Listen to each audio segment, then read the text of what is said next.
इस्लाम धर्म में कुल कितने पैगंबर हैं जिसका जिक्र पवित्र कुरान में है। ऐसा माना जाता है कि अल्लाह ने अपनी शिक्षाओं को सुनाने के लिए कई पैगंबरों को चुना और ये व्यापक रूप से ज्ञात है। लेकिन उनके आसपास के दो मुख्य प्रश्न हैं कि कितने इस्लामी पैगंबर थे और वो कौन हैं। उससे पहले हमारे चैनल को सब्सक्राइब कर लीजिए और बेल आइकन को दबा दीजिए, जिससे कि आपको नोटिफिकेशन मिल जाएगा। पैगंबर कौन है? पवित्र कुरान शरीफ में 25 पैगंबरों का जिक्र है। हालांकि ऐसा भी माना जाता है कि दुनिया में कुल 1,24,000 पैगंबर हुए जो आदर्श व्यवहार प्रदर्शित करने और पृथ्वी पर लोगों तक अल्लाह के शब्द और शिक्षाओं को फैलाने के लिए अल्लाह द्वारा भेजे गए थे। एडम जो इस्लाम के पहले पैगंबर थे और उनके बेटे सेठ के बाद 23 और पैगंबर थे जो इस तरह से क्रम में आए। सबसे पहले इद्रिस का जन्म बेबीलोन में हुआ था। उन्होंने पैगंबर सेठ के नियमों और शिक्षाओं का पालन किया और जब वो बड़े हुए तो उन्हें रहस्य उद्घाटन प्राप्त हुआ और अल्लाह ने उन्हें भविष्यवाणी प्रदान की।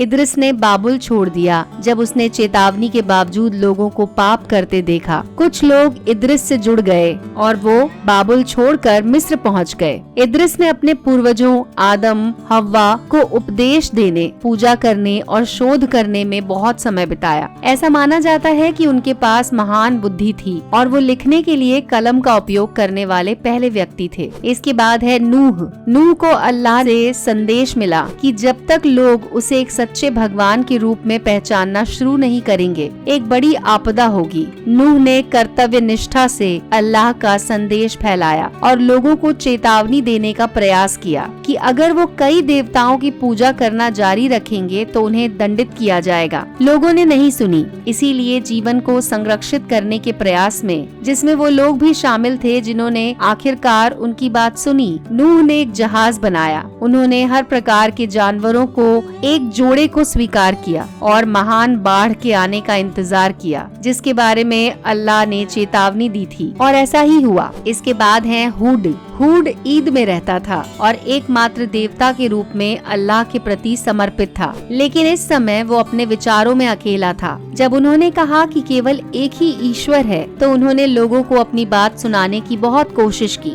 लेकिन ईद के लोगों ने सुनने से इनकार कर दिया। इसके बजाय हूड और अल्लाह के संदेश का मजाक उड़ाया। आखिरकार तमाम उपहास के बाद अल्लाह ने एक तेज तूफान लाया और ईद को नष्ट कर दिया। इसके बाद हुए सालेह को अल्लाह ने अपनी शिक्षाओं को फैलाने और समूद में शिर्क के धन और स्वार्थ के खिलाफ प्रचार करने के लिए भेजा था। समूद के लोगों ने उस पर तब तक विश्वास करने से इनकार कर दिया जब तक उसने कोई चमत्कार नहीं किया। अल्लाह ने समूद के लोगों को एक ऊँटनी उपहार में दी, लेकिन समूद के लोगों ने ऊँट को काट डाला और सालेह ने उन्हें चेतावनी दी कि उनके कार्यों और अविश्वास के परिणाम स्वरूप अल्लाह ने भूकंप के रूप में सजा दी है।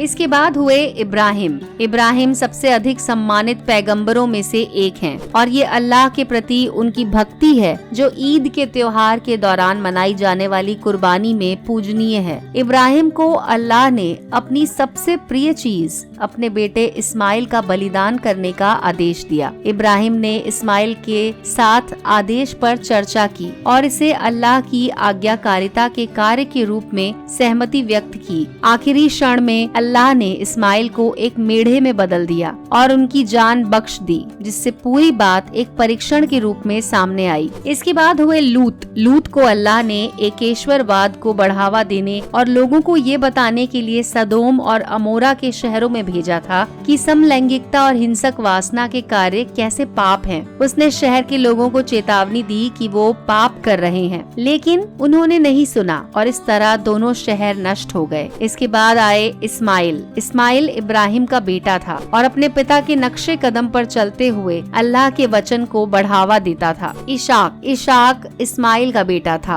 और अपने पिता इस्माइल की तरह अल्लाह का नाम फैलाने की राह पर चलता रहा। याकूब, जिसे जैकब के नाम से भी जाना जाता है, एक महत्वपूर्ण पैगंबर हैं और कुरान में इनका 16 बार उल्लेख किया गया है। वो 12 जनजातियों के पिता हैं और एक पराक्रमी व्यक्ति के रूप में पूजनीय हैं।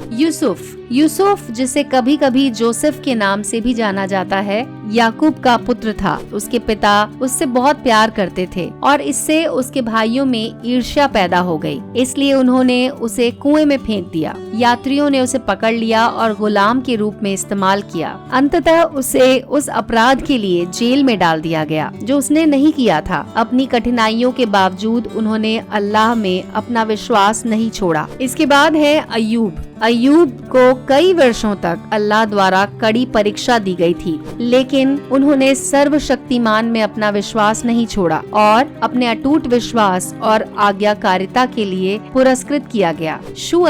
शुएब को मिदियानी समुदाय में पैगंबर के रूप में भेजा गया था। उन्होंने अल्लाह का संदेश फैलाया, लोगों को चेतावनी दी कि अगर उन्होंने अपने कपटपूर्ण तरीकों को नहीं बदला तो उन्हें दंडित किया जाएगा। जब लोगों ने बात नहीं मानी तो उनका समुदाय नष्ट कर दिया गया। शुएब को सबसे वाकपटु पैगंबर के रूप में सम्मानित किया जाता है। इसके बाद आए मूसा। कहा जाता है मूसा का कुरान में किसी भी अन्य व्यक्ति की तुलना में सबसे अधिक उल्लेख किया गया है। कहा जाता है उनके और पैगंबर मोहम्मद के बीच कई समानताएं थीं।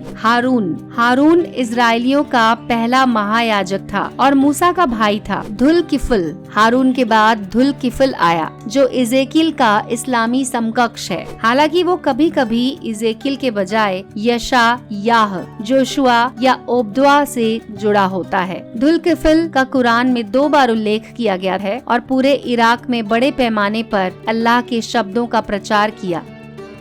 इसके बाद है दाऊद, जिसे डेविड के नाम से भी जाना जाता है, राजा तालूत का एक सैनिक था। उसने विशाल जलूद को हराया। वो एक उल्लेखनीय व्यक्ति है क्योंकि उन्हें जबूर बाइबल के भजन प्राप्त हुए थे और ऐसा करने वाले वो मुट्ठी भर भविष्यवक्ताओं में से एक थे। सुलेमान दाऊद का पुत्र था। उसकी मृत्यु के बाद उसने भविष्यवाणी संभाली। सुलेमान इजराइल का राजा था और कहा जाता है कि वो जानवरों और जिन्नों से संवाद कर सकता था। अब तक के सबसे महान शासकों में से उन्हें एक माना जाता है। कहा जाता है कि उनसे पहले या बाद में कोई भी राजा उनके स्तर तक नहीं पहुंच सका। और इसके बाद है इलियास। कभी कभी एलिजा या इलियास के रूप में जाना जाता है। इलियास इजराइल के उत्तरी राज्य में रहता था जो उस समय प्राचीन भगवान बाल की पूजा करने वाले लोगों द्वारा बसाया गया था। इलियास ने बाल के उपासकों से बात की और उन्हें अल्लाह के बारे में बताया। उन्होंने अल्लाह के नाम का बचाव किया और एक सच्चे ईश्वर के प्रति वफादार रहे। इसके बाद है अलियासा इलियास के बाद अल्लाह के निर्वाचित पैगंबरों में से एक के रूप में सफल हुआ। कुरान में उनका संक्षेप में उल्लेख किया गया है, लेकिन उन्हें चमत्कारिक शक्तियों के रूप में माना जाता है, जिसमें पानी पर चलने, मृतक को पुनर्जीवित करने और बीमारी को ठीक करने में सक्षम होना शामिल है। कहा जाता है उनका पालन पोषण इलियास ने किया था। और इसके बाद है यूनुस।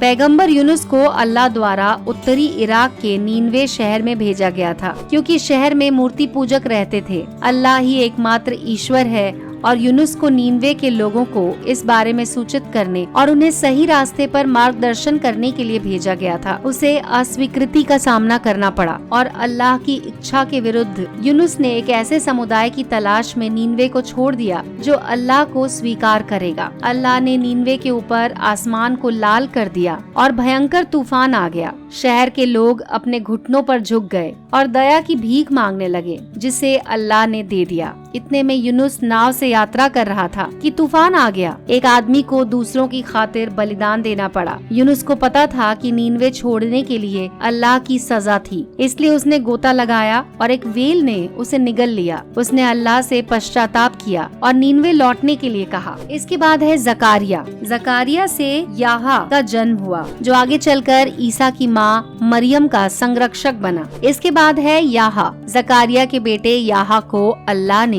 ईसा के आगमन के बारे में बताया था। उन्हें एक दयालु व्यक्ति के रूप में जाना जाता था जो अल्लाह के प्रति समर्पित था और उन्हें एक सज्जन व्यक्ति के रूप में वर्णित किया गया था। इतना कहा जाता है कि उन्होंने अपने जीवन में अल्लाह की इच्छा के विरुद्ध एक भी काम नहीं किया।